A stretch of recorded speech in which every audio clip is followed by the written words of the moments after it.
Men who are serious about commitment won't do these 7 things. And we're going to start right away with the first one. They won't lead with their exit strategy. That's right. They won't lead with their exit strategy. So I want to read to you really quickly a comment I got on my YouTube channel. And it's really imperative that you listen to this because it says, if I'm connected with a man, it's a long distance relationship. It's a bit complicated for sure. He is a broken man. That he's told me he's a broken man, that he's lonely man. He said he's been betrayed before. I told him at least he was self-aware, which is good. He seems to really be trying with me, just to admit that when he thinks I might be getting suspicious, we'll say. So what I'm here to say is he literally led with, I'm a broken man. I've been betrayed. I'm lonely. And she thinks, wow, he's a self-aware guy.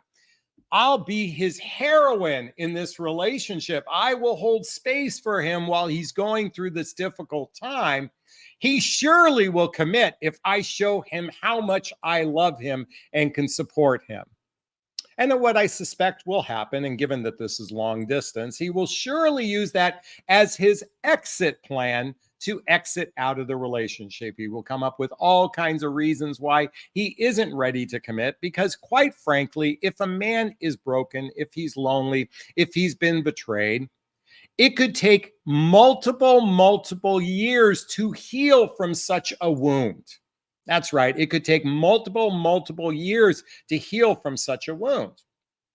Now, sadly, many women will hold out for a man like this, hoping that he will choose her in the process. And what typically happens, and I'm not saying this is an absolute, what typically happens is that the woman has invested her time, her energy, her body, and most importantly, her heart. And when he does actually heal, to whatever degree this healing is, guess what he does? He exits out of the relationship with her because he'd much rather be a bright, shiny penny to someone new. Ladies, if you are engaging with a man who openly admits he's broken, he has set up the exit strategy as a way to prepare you, because he can always say, I was broken. I told you this from the very beginning. You were the fool to think you're going to change me. So I want to share with you, men who are serious about commitment won't do the following things. So if any of this rings true for you on any one of these 7, just let me know. I've experienced this one. So list the number and I experienced this one. Okay, write that in the chat box or in the comment section. And if you've experienced all 7, I'm sorry you went through this. And I know that sounded like I was a little bit smiling, but I really genuinely mean, I'm sorry you went through this. So number 1, men who are serious about commitment don't do the following. They don't complain about their ex. Even if it was a bad experience, they downplay their relationship with their ex. Okay? They downplay it. They make it seem, not to suggest that they might not share some little bit that might be a truth about why the relationship ended, but they don't incessantly complain about them. You don't feel an energetic charge as if that they're angry, bitter, jaded, wounded, disgusted, in pain over the relationship. Men who are serious about relationships have cleared their past energy so they can make room for future person in their life. That's what a man who is serious about commitment. So have you ever experienced a man that complained about his ex? Write down number 1. Yes, I have. And what ended up happening in that dynamic? I'd like to hear about it as well. In other words, yes, I've been with a man who complained about their ex, and this is the reason why we broke up. I'd like to hear about that. Number 2, men who are ready for commitment don't need to lead with, I'm a broken man.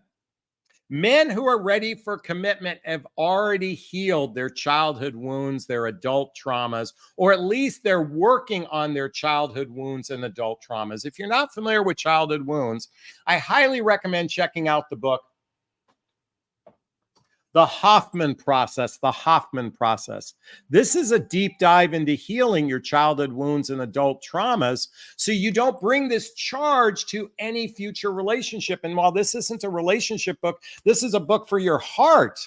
This is a book for your heart. So, have you experienced that broken man? Did he lead with "I'm broken"? That's another thing.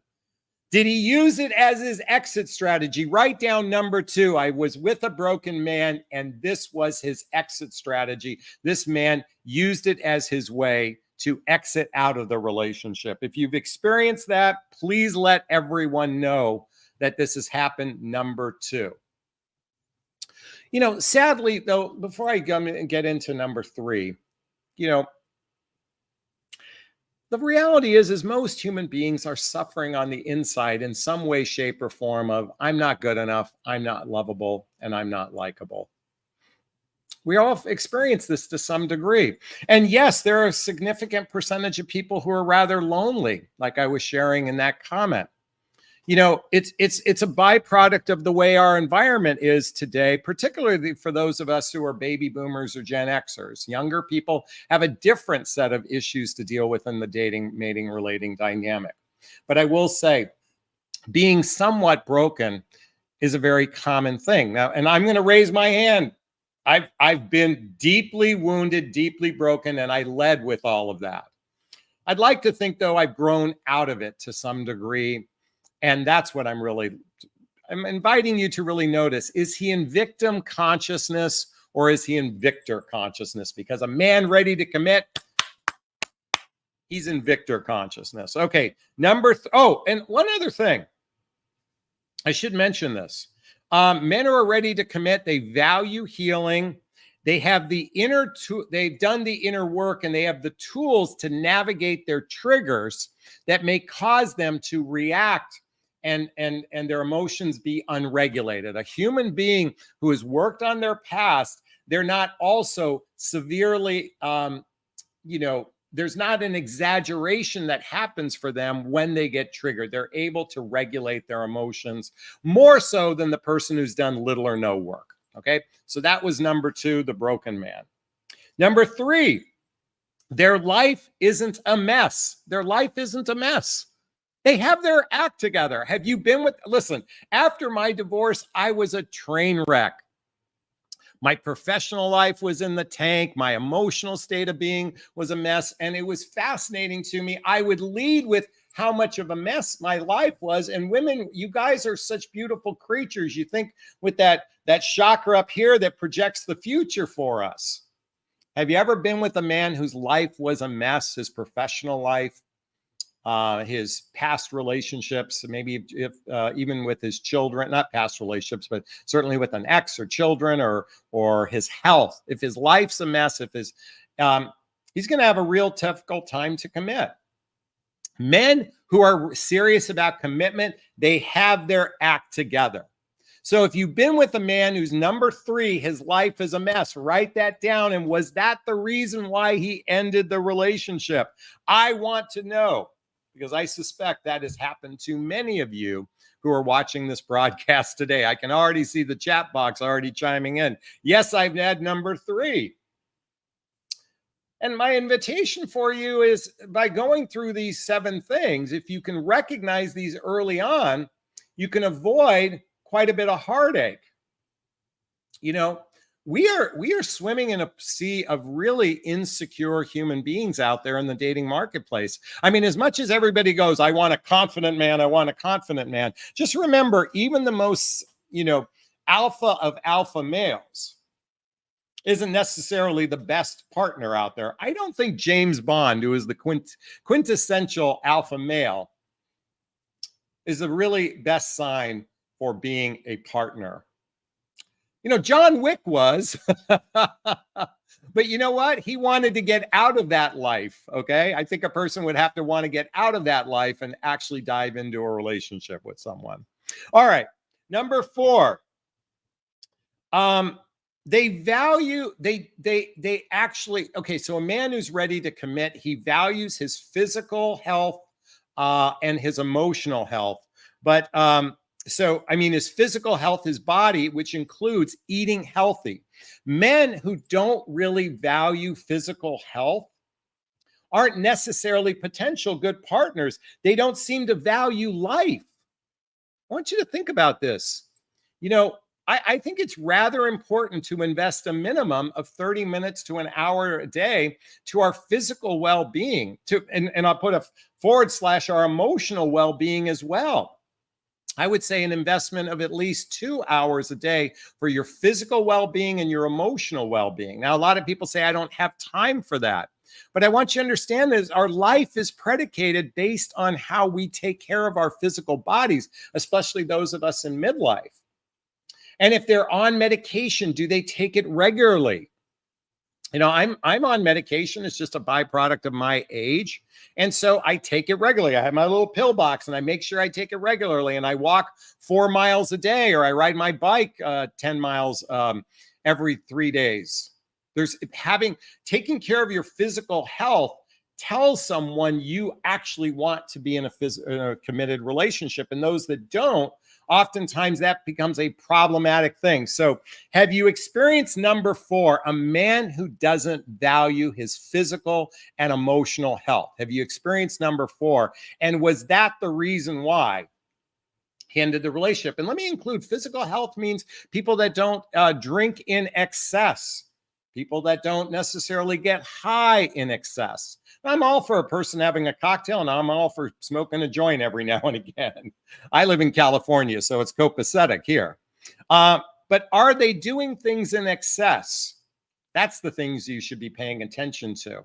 I've witnessed many women who have missed this clue that they are with alcoholics or stoners. They actually missed this clue, and it was glaring in their face within the first few weeks of dating, but they chose to look past it. Have you experienced number 4, the man who doesn't value his physical health? Number 5, a man who is serious about relationship, is not addicted to his phone, and he's not addicted to his professional life. Let me repeat that. He's not addicted to his phone, and he's not addicted to his professional life. I put these in I know they're not the same thing, but I put them in the same category. People that are addicted to their Instagram page, people that are addicted to their Facebook page, if they're constantly looking, I don't care if they look at, I have a professional capacity where I use social media, and yet I am not overly addicted. I have a marginal addiction. Own it. I've got a little bit one, but it's not an excessive one. Okay. And I'm not addicted to my work. People that are addicted to their work, that's an avoidance mechanism, oftentimes to intimacy. People that are addicted to their professional life or their phones are avoiding intimacy with another person. They have very little time. They don't have balance in their life. Have you experienced number 5, a man who is addicted to his phone, addicted to his professional life? Have you experienced number 5? Say, yes, I experienced number 5, a man who is addicted to those two things. I see this habitually right now.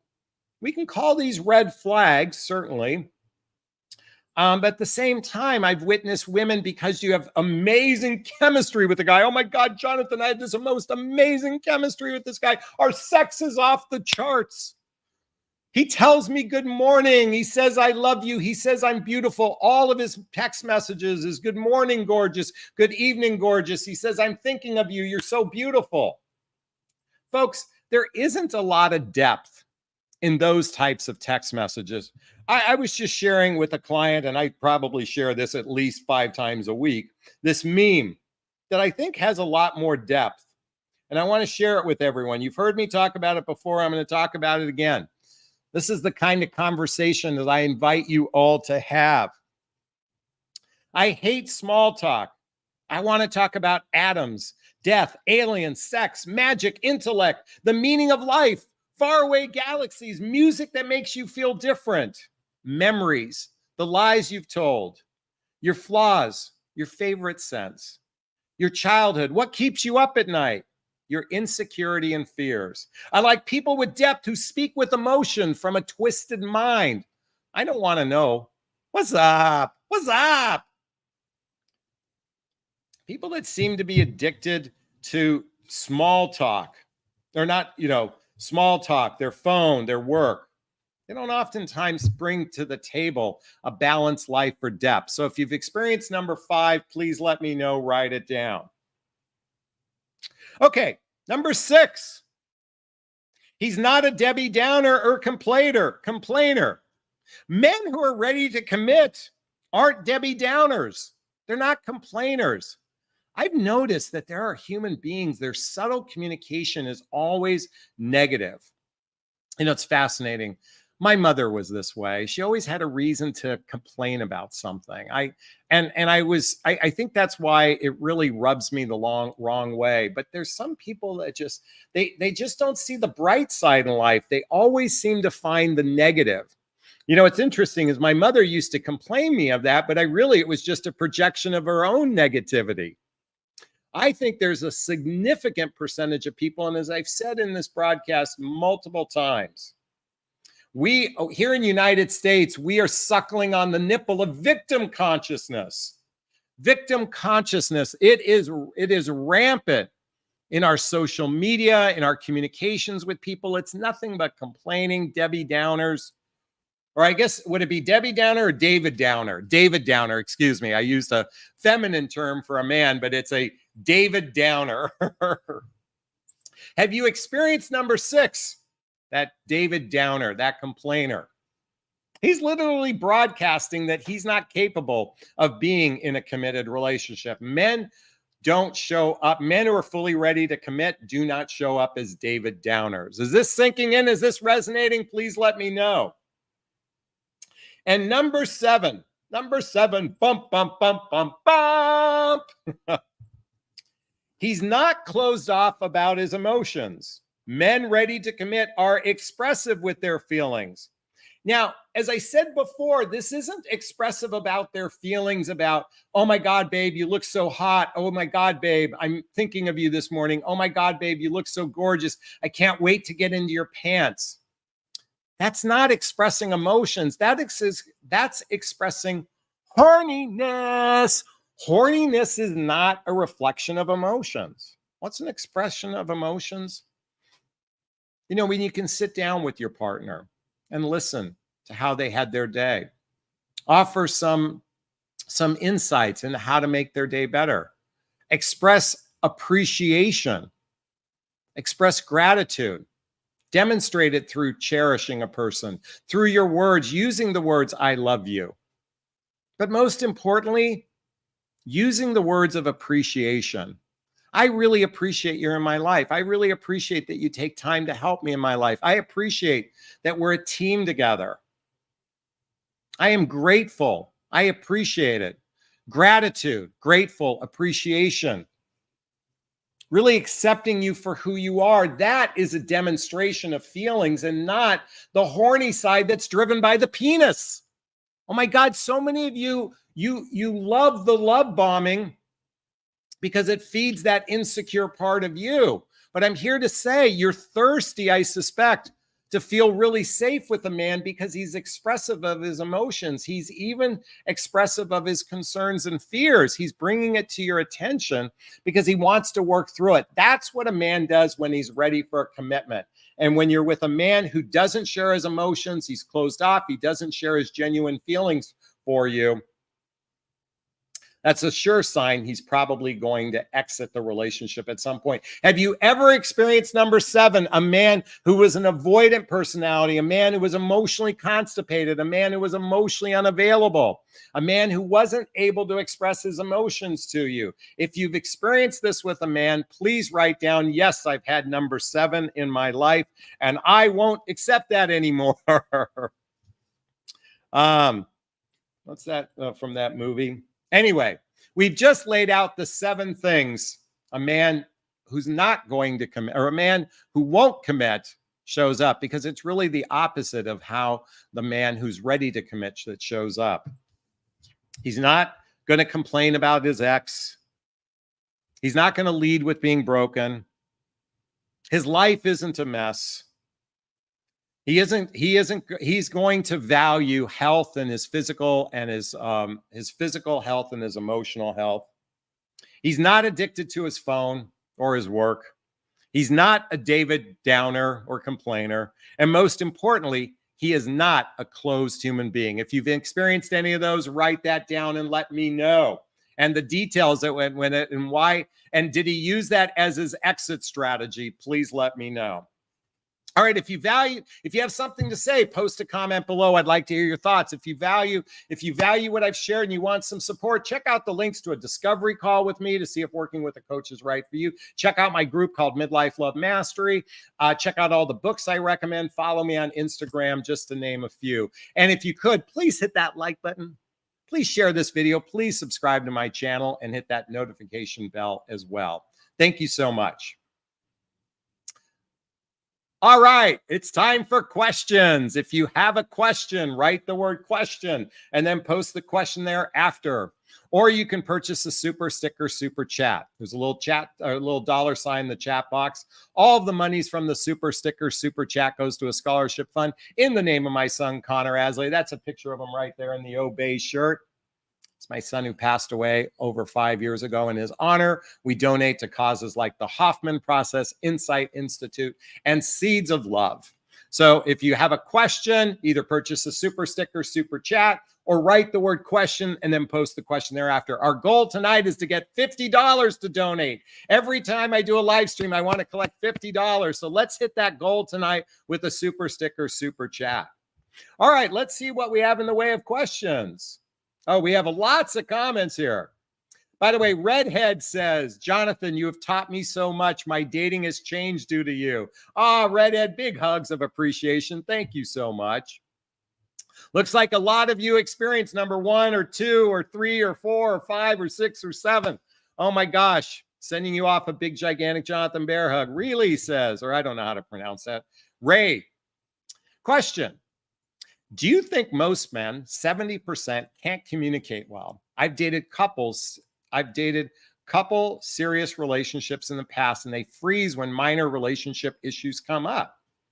Well, first off, I think women are just as poor at expressing their emotions as men. Now, now you're going to disagree with me.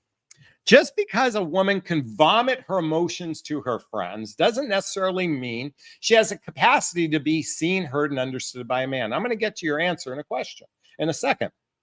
So I've noticed a significant percentage of women have duct tape over their mouth when it comes to expressing things to their partner for fear of losing the guy. So women are just as guilty of holding in their emotions due to fear.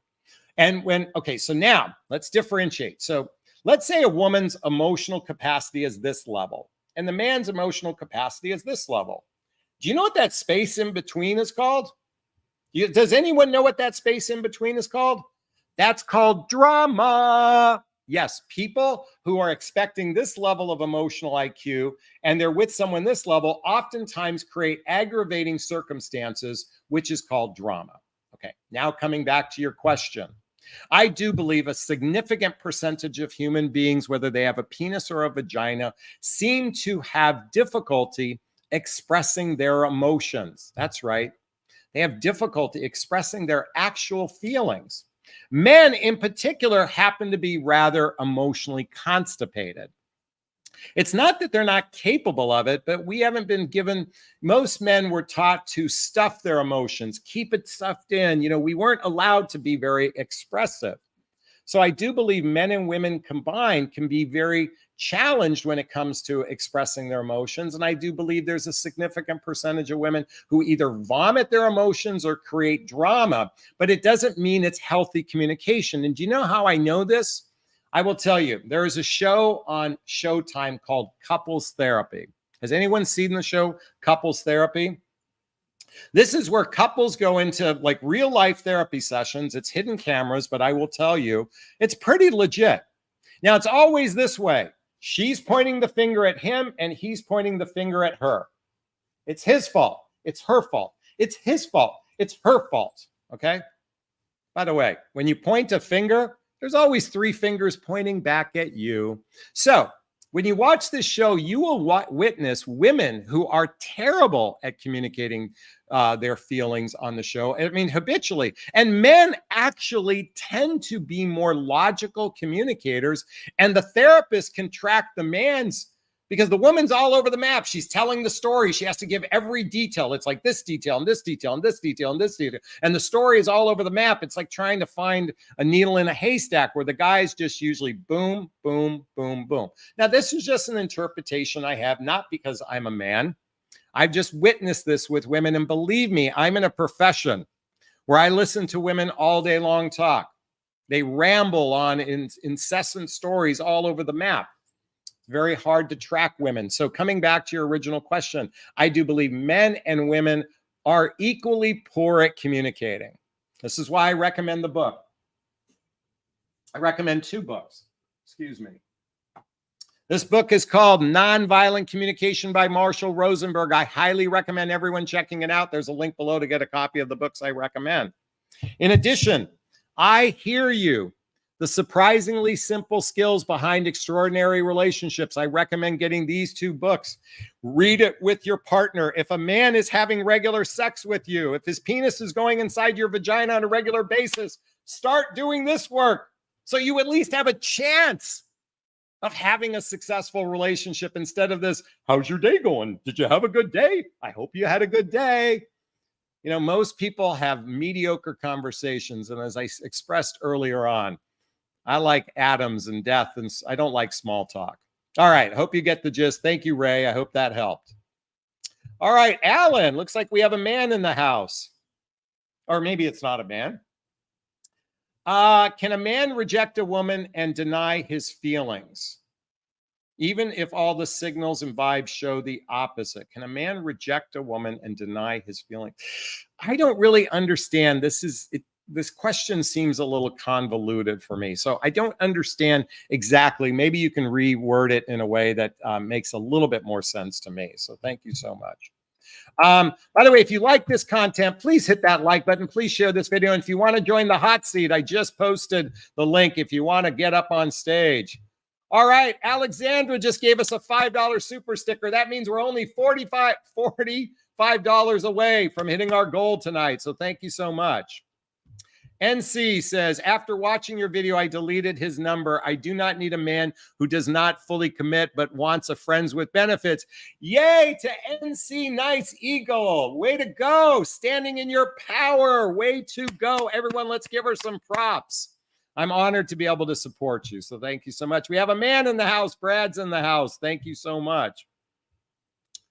Jennifer wants to remind us that men are taught to stuff their feelings, be a man, and not express emotions. This is a fact. Yes, this is a fact. But then I will tell you, women equally might stuff their emotions, mostly in the area of fear of bringing something up because you're afraid he'll end the relationship. So it's equal. Women do it, men do it. They just do it differently. All right, Evelyn wants to jump in and say, should I worry if my boyfriend says I love you when we are alone, but around others say I miss you? I don't like any time that you feel worry. You know, anytime you feel worry in a relationship, that means it's time for communication. So you might want to ask, I noticed this. Instead of worrying about it, why not find out and ask? This is an example, ladies. Okay, as an example, you've got a concern, but you're not bringing it up. Well, now, Evelyn, I'm here to say, use your words. Use your words. Use your words. Okay, ask him and let us know. Shoot him a text or no, do it face to face in this particular case. Okay. All right. Thank you so much for that. By the way, I want to give props to Tasha for the $10 super sticker. We're only $35 away from our goal tonight. So thank you so much. Lee has jumped in and says, do you feel that shy men who seem to slowly open up are capable of becoming emotionally constipated? Do you feel that shy men who seem slow opening up? You know what fascinates me? How men will be incredibly expressive when they're trying to get into your pants. But then after they've had sex, it seems like all of a sudden expressing emotions disappears. Why is that? Why is that? See, what they're not expressing, see, I think a lot of you ladies confuse this conversation. See, most men, after they have sex with you, they've gotten the goods from you, and they can keep that going for a very long time. I think what's really the challenge is, I think what most of you are frustrated with is there's no direction towards serious commitment. There's no conversations. See, I don't think this is about expressing being emotionally constipated. I think this is a lack of intentionality that you're mostly frustrated with. Tell me if I'm right. Tell me, Jonathan, you're absolutely right. It's not about his emotional IQ. It's about his intentionality, progressing the relationship. Folks, I believe this. I think most men, if they've spent a significant amount of time with you within 90 to 180 days, they know whether or not they want to fully commit to you. Most men know within 3 to 6 months if they want to fully commit to you. They don't need much if you spend a significant amount of time together, okay? If you're spending regular time together, they know who you are. You've gotten past the mask phase, because most people in the first 90 days are in a mask. When you get to the 90 and 180 days, he knows who you are for the most part. So he should be progressing the relationship forward. I think that's Lee. I suspect that's your real frustration. I think that's most every woman's frustration, is a lack of direction. Most guys are winging it these days because we don't have to commit. We don't have to commit to you. We can get, folks, if you're not familiar with my chart, I've shown this book so many times. Okay. I've shown this chart many a times. 3 types of people actively dating. You can see at the top, it says users, 20% in either direction, spenders, and grower builders. Now, users are those people seeking short-term game, love bombers, players, gold diggers, entitled people, selfish people. They don't usually last very long in the dating process. The grower and builders, they seek long-term commitment. They're emotionally grown up with good relationship skills. They have their act together. You're not questioning those guys. It's what I call the spenders. The reason why I call them spenders is they're spending time with you. They're getting occasional companionship, occasional connection, occasional sex, no direction, uncertainty, fearful. Usually their life is in dysfunction, but they like spending time with you because you're filling a need. They're filling a need in the moment. I see so many of you just allowing that. Stop it, stop it, stop it. All right, hope that helped. By the way, I want to give props to TX Mom for the $19.99 super sticker. Way to go. Let's show this off right here. Oh, we got another. Oh, let's see. Right down here, folks. There's so many questions. I want to give props to her. We are only $10. Wait, 15 and 20, 35. We're $15 away from our goal. Okay, $15 away. No, we're only $10 away from our goal. Excuse me. I'm currently healing from a breakup and learning a lot from you. Thank you so much for what you do. Texas Mom, big hugs and thank you. Really appreciate it. All right. Wow, we got a lot of questions here. Let's go back up to here. Sorry if I missed a couple of yours. By the way, who wants to be brave enough to join the hot seat tonight? And I can be a little tough. Judy wants to let us know, I met a man online and both of us want to pursue a long distance relationship. Any advice? Prayer. Lots of prayer. Okay, folks, really quickly. Long distance dating usually ends up in a long distance breakup. People that don't have a game plan of how to take the distance into a shorter environment rarely succeed. Number 2, they have to have lifestyles that are blendable with one another. Number 3, the person who most likely moved should have a full life where she's moving to. If she doesn't have a full life where she's moving to, it puts all the pressure on the other person to support the emotional well-being and everything for that person's life. That can be another problematic thing. Also, it takes about 100 hours of face-to-face time just to build the first layer of trust, but it takes more like 200 to 300 hours of face-to-face time. And that doesn't include telephone time, and that doesn't include the time you're in the bubble. Okay, when you get together, you have this great, oh my God, we had this amazing weekend. We went to a concert. Oh my God, it was so wonderful. We had a great time. We smoked cigars together. We danced, we laughed, we played.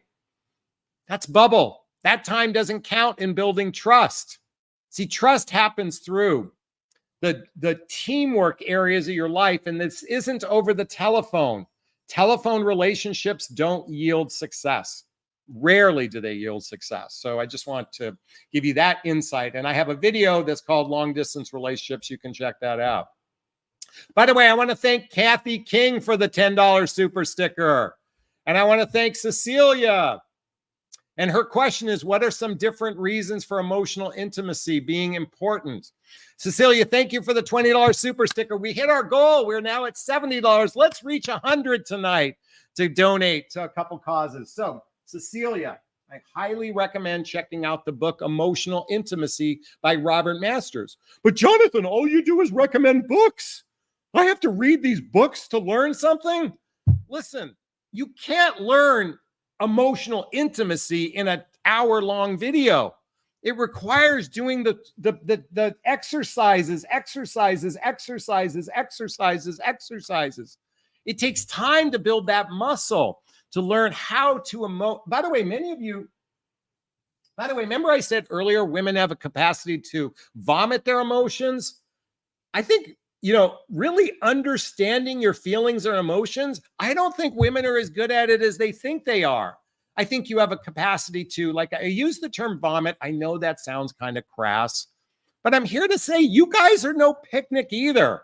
Trust me, as a man, I've been with you guys, ladies. You are no picnic. You're not all that perfect at expressing yourself. This is why I recommend reading all the various books so you can become better at this. And that's my invitation for you. All right. Thank you, Cecilia. Let's reach that $100 goal. We have another $30 to go. All right. Let's keep going. All right. Nadine has a question. Do you agree when women communicate, have a high IQ, but the man doesn't? He views it as nagging and then complains that she whines too much and then shuts him down? No, I don't believe that's the case. I do believe when a human being can properly express their emotions in a very sincere, heartfelt way, only a person that criticizes that is a person emotionally shut down. And if a person's emotionally shut down, they probably will not make a good long-term partner. See, every woman says to me, Jonathan, I want to have good communication. I want to have good communication. I want communication. You have to learn how to communicate. Both woman has to learn how to express in a way that's seen, heard, and understood. And a man has to be in the capacity to listen, validate the other person's feelings, acknowledge the other person's feelings, and share their own feelings in a way that's seen, heard, and understood. Let me repeat that. Listen to the person's feeling, listen to the other person, acknowledge what the person says, validate that that is true for them, and then communicate their own emotions in a way that's seen, heard, and understood. That's what I'd like to invite everyone to begin learning to do. So when a man does that, probably is not capable of having a grown-up relationship. He has weak emotional maturity and weak relationship skills, most likely in that case. Hey, we've got some really good news to announce. I'm really excited to share something.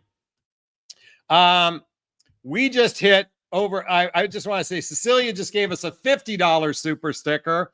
We are well over $120 tonight. Let's shoot for $150. Thanks, Jonathan. My ex-boyfriend says I break them with words. You made my day. Wow, you just made my day. We got a lot of money to donate. I've got some exciting news to offer either the Hoffman Processor Insight Institute. Way to go, Cecile. That's very generous of you. Hey, everyone, can we give her a big, gigantic Jonathan Bear hug of appreciation? Kathy wants to remind, acknowledge, validate is so important. You have to acknowledge the other person's point of view as being true for them. You got to acknowledge that it's true for them. All right. NYC wants to give hugs. Way to go. Lots of hugs are being shared. All right, let's keep going. Mika wants to say, question, Jonathan, what is your insight of a spender, grower, builder phase? I feel in between in some phases of my life due to my lifestyle obligations. You know, a lot of people are right on the cusp of spender.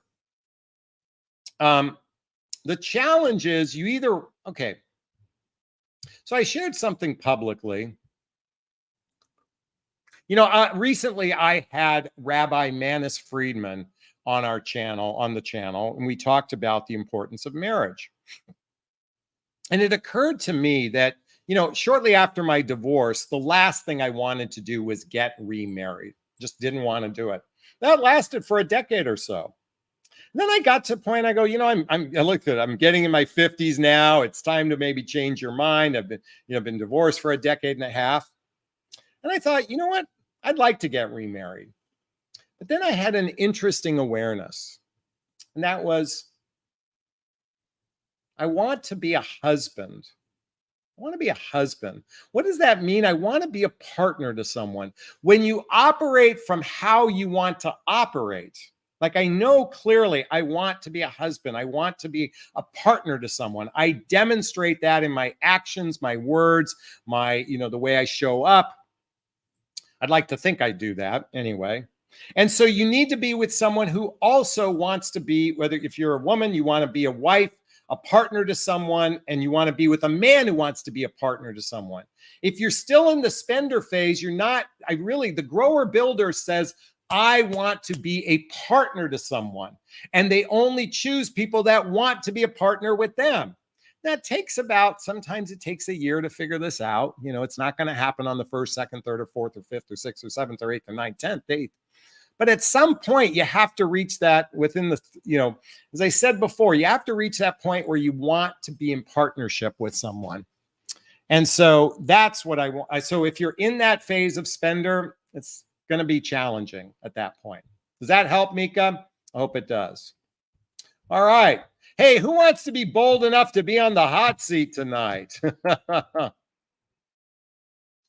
Do wandering eyes cheat? No, they don't.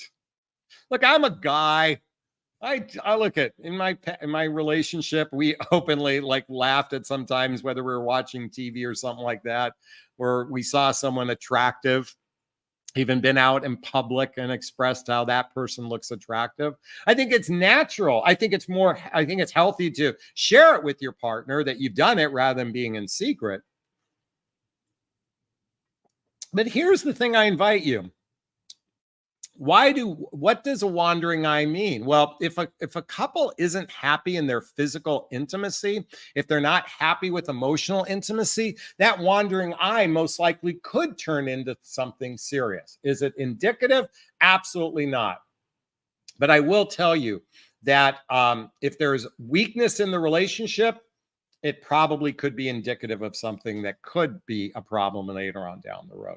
But it doesn't necessarily have to be. People that have good emotional, intimacy, they have good sexual chemistry with one another, unless they are, there are some sex addicts that they literally, need to get sex all the time from anyone that they can get a hold of. Or there are some people so insecure that the moment they're not having sex with their partner, they got to have it somewhere else. They're on Instagram. They're sliding into the DMs, to see who they can hook up with. So anyway, those things do happen. Ina wants to say, Jonathan, that color looks great on you. Thank you so much. I appreciate that. Jennifer wants to remind everyone, I love the Rabbi Freeman video. It was profound. Thank you so much. I had a lot of fun doing that one. Julianne says, how important is chemistry really? Can chemistry and sexual attraction be created out of nothing? That's a great question. So let's pull up the relationship iceberg, everyone. All right. The top of the watermark or top of the waterline, the tip of the iceberg is chemistry. That's the first thing we see is chemistry. We know this right away. The difficult part is really a relationship success is based on compatibility, shared values, blendable lifestyles, and most importantly, emotional maturity. So if you have shared values, blendable lifestyles, and emotional maturity, the chemistry actually can potentially grow over time. I've witnessed women who have told me, and I quote, I wasn't attracted to my guy on the first, second, third, fourth, fifth, sixth, seventh, eighth, ninth, 10th date. But something changed. See, when you build real emotional intimacy, when you really share the same values, when your lifestyles are blendable with one another, we oftentimes stop focusing on the surface aspects and start looking at a person's heart. So let me tell you a quick story. I was at something called the Hoffman process. Everyone, this was the book I recommend, but I actually went to the retreat, okay? 8 days. Now, when I got there, there was 20 men and 19 women. And you're not allowed to share people what you do for a living. So, so we interact with people, but a lot of it's your own work, okay?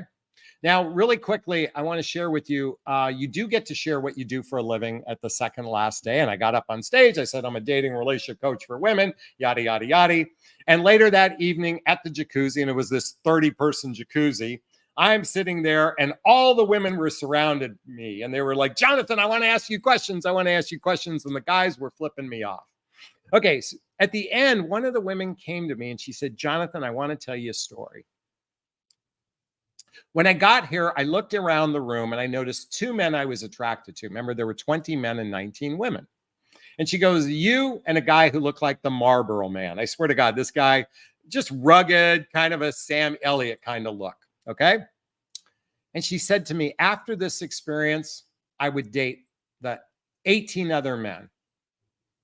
I thought, wow. And she goes, you know what? When you get to see a person's heart, the looks don't matter as much. So coming back to the question, I think sometimes, men are driven by their penises, but I think women can be driven by their vaginas too. And I think what's most important, are you driven by the heart? Are you driven by the heart? That's just my invitation. At the end of the day, men who are emotional grown-ups, they might be driven by their penis, but I tell you, they choose a woman based on the heart. And that's a fact. All right, Alexandra's in the house. Hello, can you hear me? I don't know if you can hear me. Sorry. I can hear you. Okay, I had a comment on the chemistry. Sure. It's a no. It's a no. No. You can't make chemistry out of nothing. So, well, I think that what I was addressing is that you can fall in love. By the way, falling in love with someone doesn't have to be based on chemistry. That's what I was addressing. I think chemistry is actually something, I think a lot of people have walls up in the early stages of dating. They blocking chemistry. I think when the walls come down, that opens the field for chemistry. So I don't think it's about making it out of nothing. I think it's about opening your heart.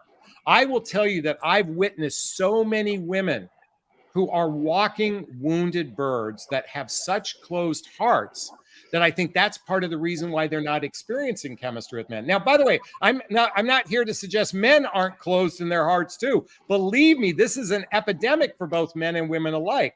But I do believe when your heart is open, chemistry can follow. Recently, Anyway, do you agree or disagree with me? I agree with you, but my recent experience, I have been following you for a while. By the way, time out. No, let me just say something. You can't say I agree with you and then use the word but. That's true. I forgot. I agree with you. And there was one simple circumstance that's unique that didn't happen, but that doesn't negate what I just said. The but negates everything. Okay, so I do agree with you, and I followed your advice, and I met an amazing man. Okay. And we did things exactly as the program says we should do things, and dated which program?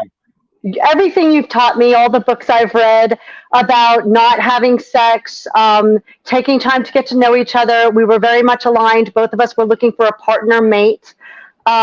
We very compatible, blendable lifestyles. Pretty much everything was How many dates perfect. did you have? We dated for 6 months. I mean, Okay, okay. we worked. Well, we actually worked together too, and that's worked out well. But unfortunately, we're attracted to each other. We get along. We're compatible. But when we tried to become intimate, there was zero chemistry between us. So we broke it off. So let's be clear. Let's differentiate. The sex wasn't good. Is that what you're saying?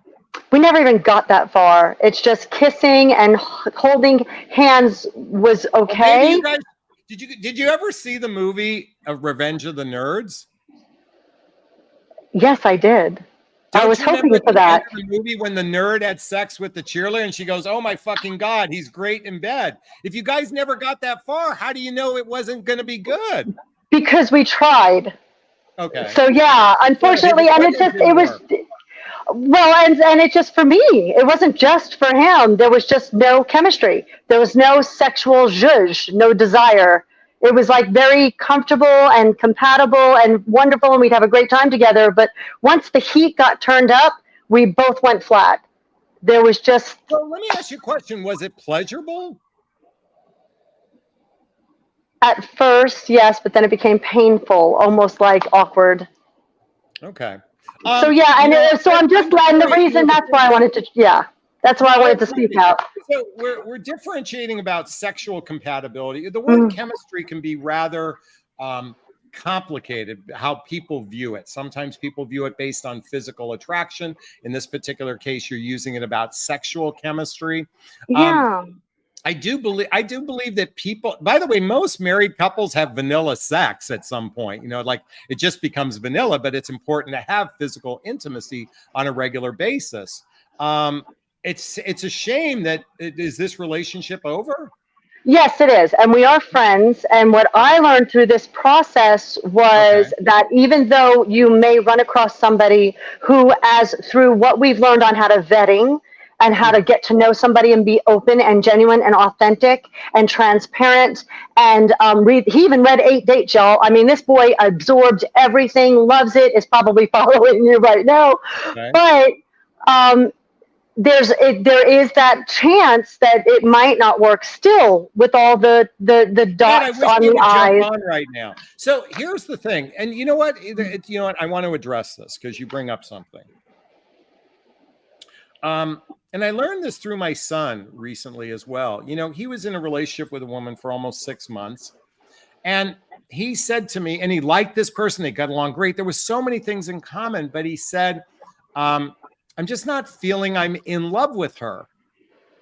I think we confuse sometimes the word chemistry. I think falling in love is somewhat, what's the word I'm looking for? Not arbitrary, but it's elusive.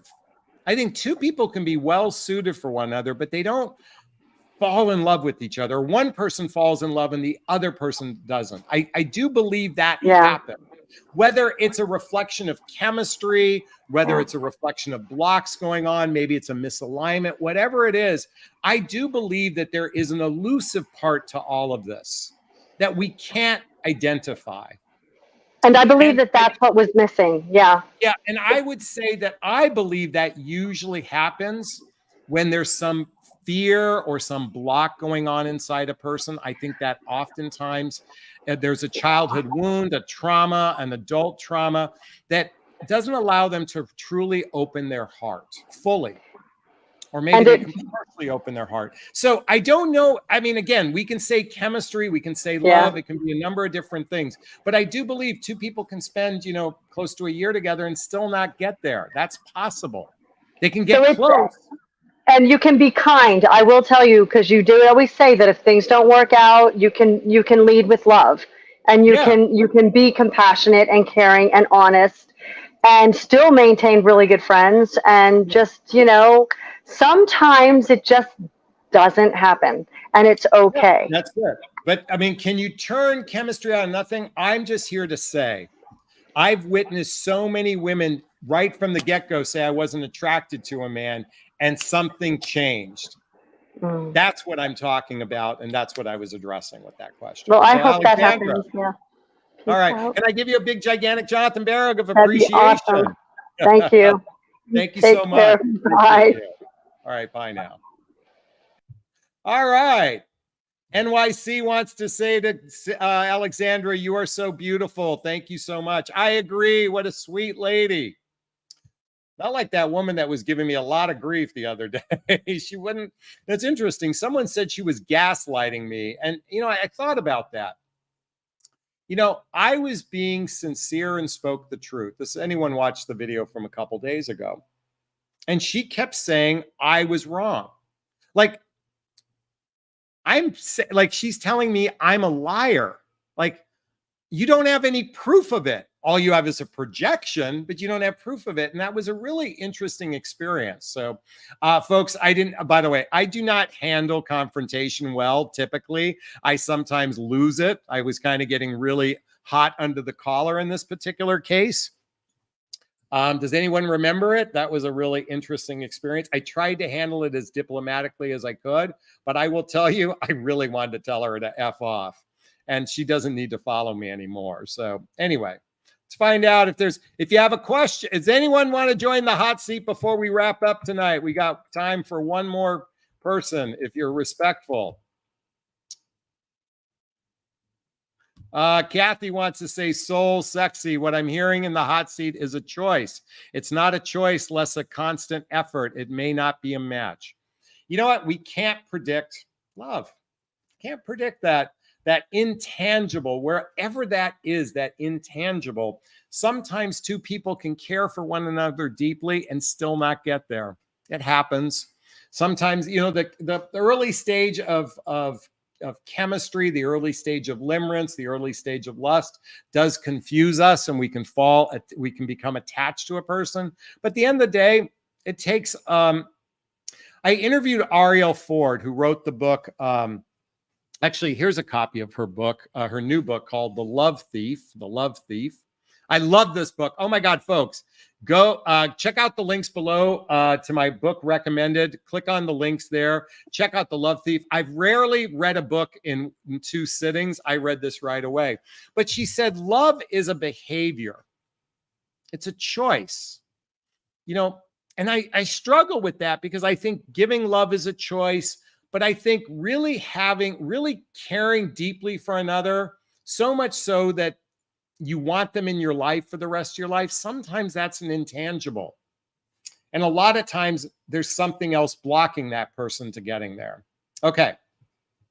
Hey, Elizabeth is in the house and she wants to say, I went on an initial appointment with a therapist.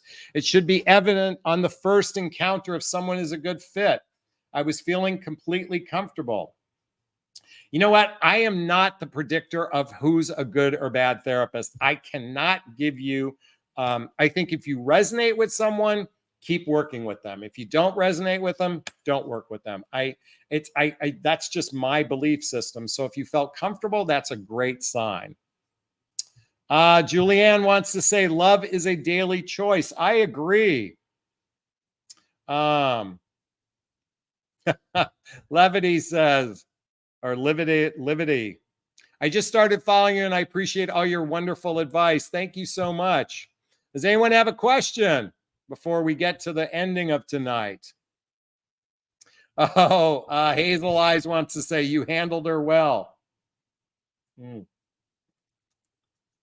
Believe me, I didn't feel like I handled her well. That was not comfortable for me.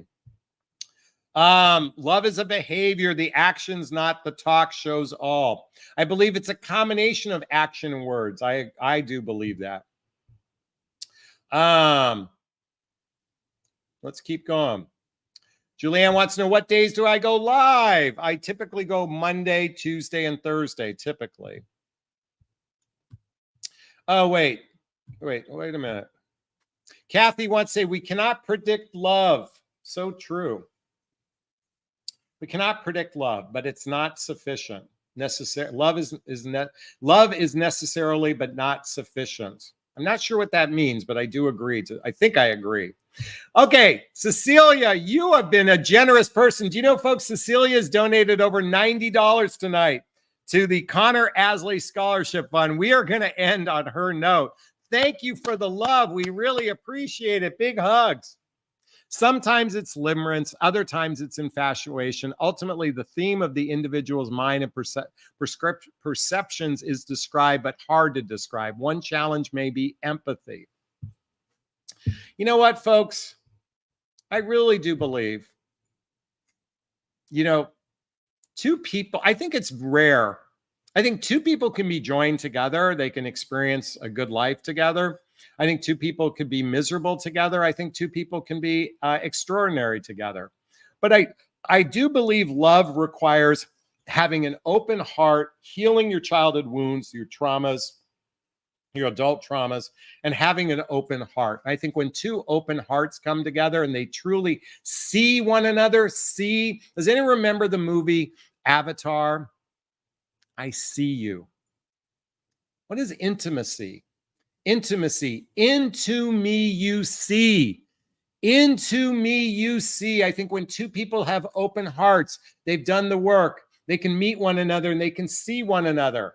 That is possibly a glorious relationship. So I invite that in for you and for me, everyone. God, universe, spirit. I invite in that juicy, delicious relationship where there's amazing physical attraction and chemistry with one another. Let's start with that. And our communication is off the chart, and our communication is respectful one another. It's flirty with one another. It's balanced. We listen and acknowledge each other. And when we have bumps in the road, we actually hold hands through the process. It is not about being right. It's about being happy. That's the way our communication is. Our compatibility is because we can blend lives with one another, and it's easy, and we're both agreeable personalities. Yes. And we share the same values. We, above all, put integrity as one of our top values. Do our best to honestly communicate our feelings. We set that as a top value. We value partnership with one another. That is a top value in our life. And lastly, we build the deep roots of trust that can sustain the relationship when we have bumps in the road. And through social activities, hobbies, mutual interests, spending time with family and friends, traveling together, teamwork, building skills, both in our personal and our professional life, intimacy, both physical and emotional intimacy. I invite that in for everyone else and myself as I'm saying this out loud. God, universe, spirit, I invite that in. How do you like that one? How do you like those apples? Do you agree with my prayer? Let me know. Say, Jonathan, I love your prayer. Folks, you can go back and listen to it and copy it if you wish. Yay, Cecilia says. NYC said, love it. We can claim it. Amen. Folks, okay, I think this will be a great place to wrap up for tonight. Did you find value? If you did, please post a comment below, share your thoughts. If you want to connect with me, check out the link to a free discovery call with me to see if working with a coach is right for you. Check out my group called Midlife Love Mastery. Follow me on Instagram. Check out all the books I recommend and all that good stuff. And if you found value in this, please hit that like button. Please share this video. Please subscribe to my channel and hit that notification bell so you can be notified of all videos. And also check out my clips channel. I always post it on the community page. Check out my short clips that I'm posting now on my clips channel. All right, I'm going to wrap up this video as I always do. First off, giving myself a big, gigantic Jonathan Barrick of self-love. I'm going to reach, look at those pit stains. I'm going to reach in the camera and give you a hug of love if that's okay. I'm asking you to turn to someone, a pet, a teddy bear, a pillow. Enter them a hug of love because hugs are a great source of love. And let's face it, we could all use more love in our lives. Hey, Roller Girls in the house, and Julene, and Livity, and Day, and Alexandra, and Lynn, and Elena, and Lena, and Rachel, and Julianne. I think I said that. Sherry, Jennifer, Kathy King, Evelyn, Brian, our Facebook members, Maria. Let's see, McCoy, Rachel, everyone that's in the house, big hugs, and Cecilia. Big props to you. Thank you for the love. We appreciated those $90 of love that you sent, and everyone else that donated. Big hugs to you. Thank you so much. Julianne gave me a pit stain. All right. Thanks, everyone. Be well.